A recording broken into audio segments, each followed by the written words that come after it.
A Golden Chain of Divine Aphorisms by Johann Gerhard. Translated by Ralph Winterton. Chapter 19. Wherein are contained theological aphorisms concerning the Church. By the Word and the Sacraments, the Holy Ghost also working together effectually, God gathereth himself a church here on earth, which church is in Greek called ecclesia, because it is called out of the whole race of mankind and gathered together into an holy assembly. For the church is an assembly or company of men gathered together unto the kingdom of God by the ministry of the word and the sacraments, amongst whom there are always some true godly, which persevere in the true faith even unto the end, with whom also are mixed many not holy, but yet agreeing in the profession of doctrine. This assembly or company, because it must always fight under Christ's banner against the flesh, the world, and the devil, is therefore called the Church Militant. And because the ministry of the preaching word and administering of the sacraments is obvious to our senses, it is also called the visible church. But yet again, forasmuch it is not conspicuous to the eyes of men, who be true believers and godly, in respect of them it is called an invisible church. Therefore that distinction of the church into visible and invisible doth not introduce two, as it were, distinct churches or diverse companies, but considereth the church, or the company of those which are called after a diverse respect and in a different manner, that is, inward and outward. The inward beauty and glory of the church doth consist in faith and renovation or renewing, with which is immediately joined the inheritance of eternal life. This spiritual regeneration and renovation is hidden under the infirmities of the flesh, and this communion or inheritance of eternal life is, by the scandal of the cross and death, covered as it were with a veil here in this life, and in this respect the church is said to be invisible. The outward beauty and glory of the church doth consist in the sincere preaching of the word and the profession thereof, and the lawful administration of the sacraments, in which respect the church is said to be visible. To make a man, therefore, a true and living member of the mystical body of Christ, the external profession of the same doctrine and the participation of the same sacraments is not sufficient, but there is required also, and that necessarily, inward regeneration, and the inward dwelling of the Holy Ghost. But yet we are not to seek for the invisible church without the visible, seeing that it is included within it, for the elect are not to be sought for without the company of those which are called. Neither are we in any nation under heaven to seek for that invisible church of the elect, pure, unspotted, undefiled, outwardly separate from all hypocrites. For here in this life the Jebusites and they of Jerusalem dwell together, in the same garden, the nettle and the myrtle. In the same wood the low shrub and the lofty cedar grow together. In Jacob's flock the white and the speckled, the lambs and the kids feed together. In Peter's net fishes good and bad are caught together. In the Lord's field the lilies and the thorns spring up together. In the Lord's floor the corn and the chaff are mingled together. In Christ's cellar the wine and the oil have both their lees and dregs. In Noah's ark there were beasts unclean as well as clean. This company of the elect, this church, is by the Holy Ghost in Scripture adorned with most honorable titles, for it is called the body of Christ, the spouse of Christ, the kingdom of God, God's peculiar, God's beloved people, etc.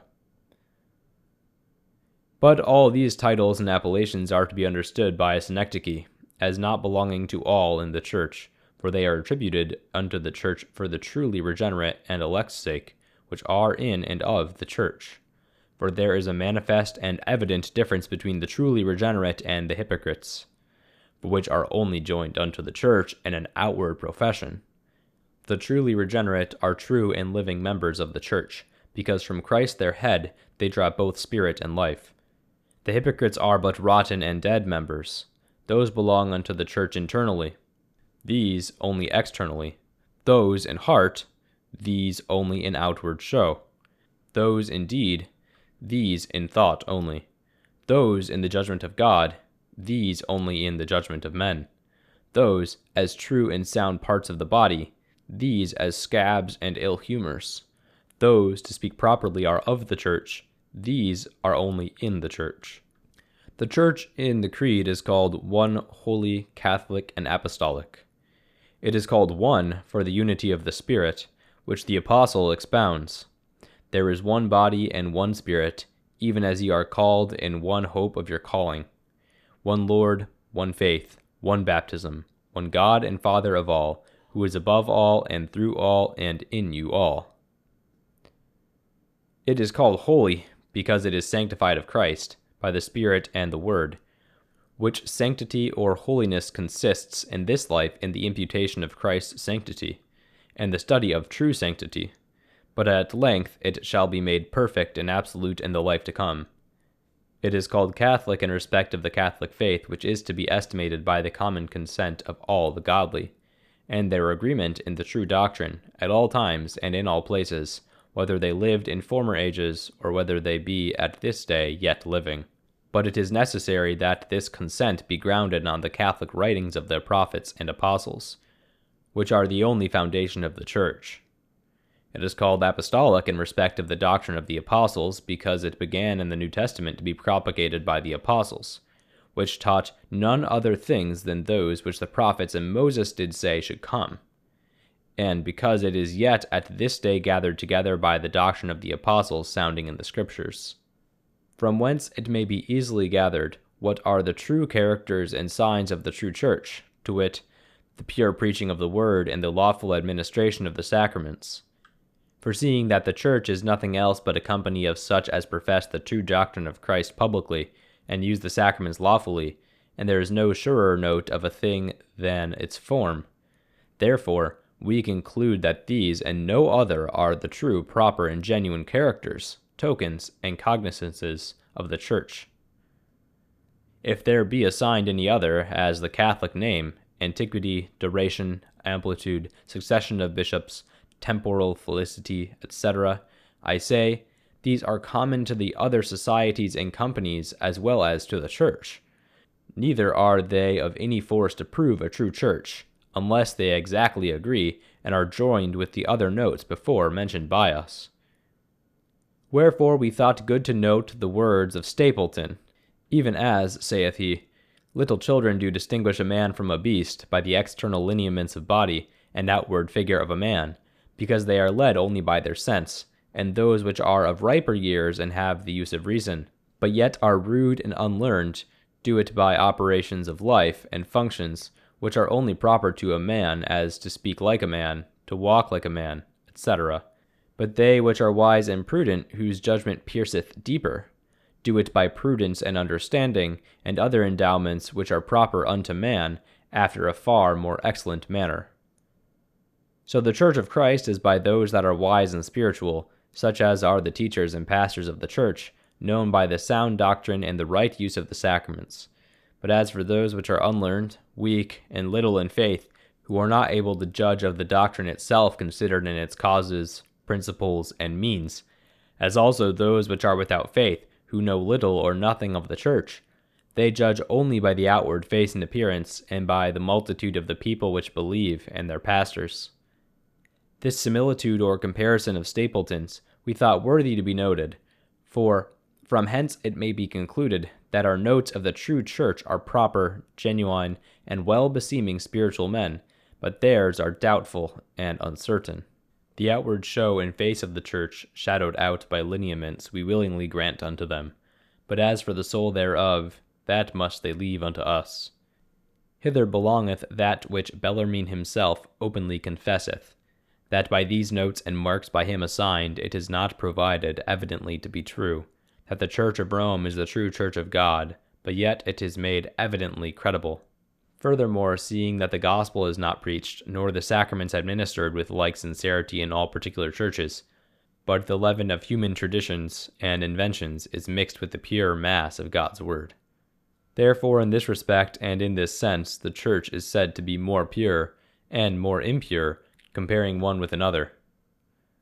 So Christ would have the scribes and Pharisees to be heard, sitting in Moses' chair, that is, delivering the doctrine which Moses delivered.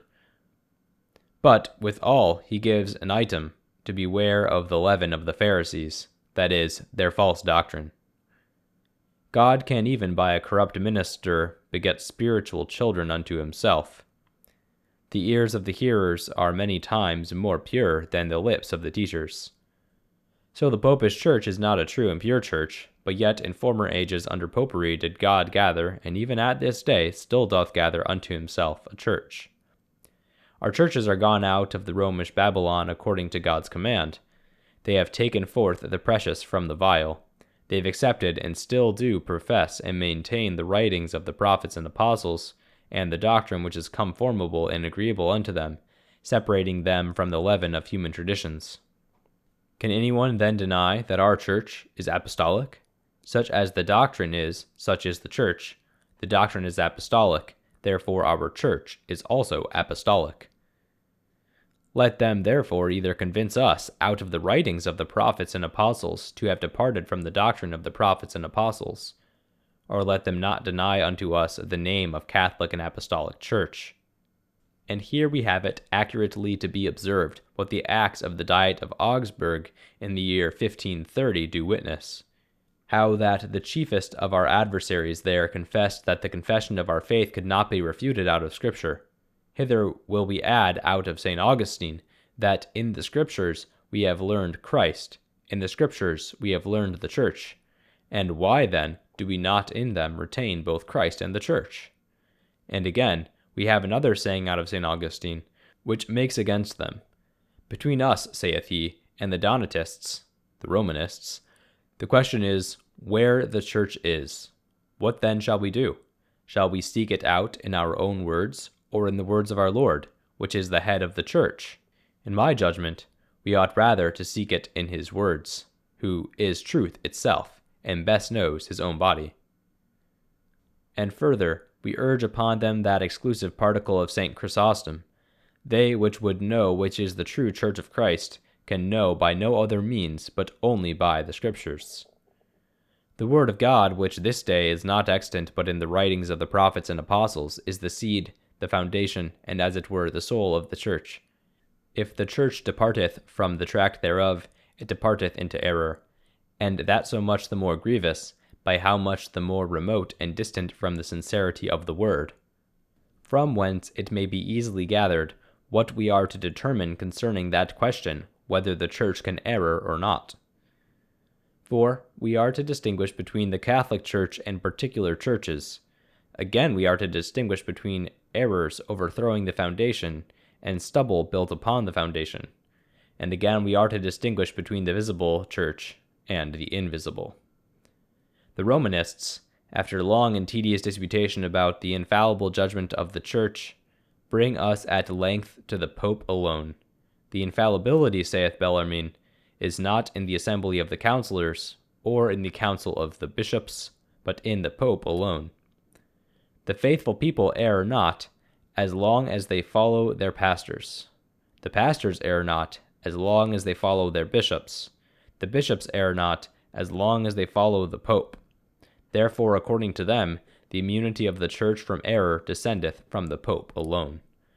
What they attribute unto the Pope, that do we attribute unto Christ, who teacheth his Church by the Scriptures and in the Scriptures.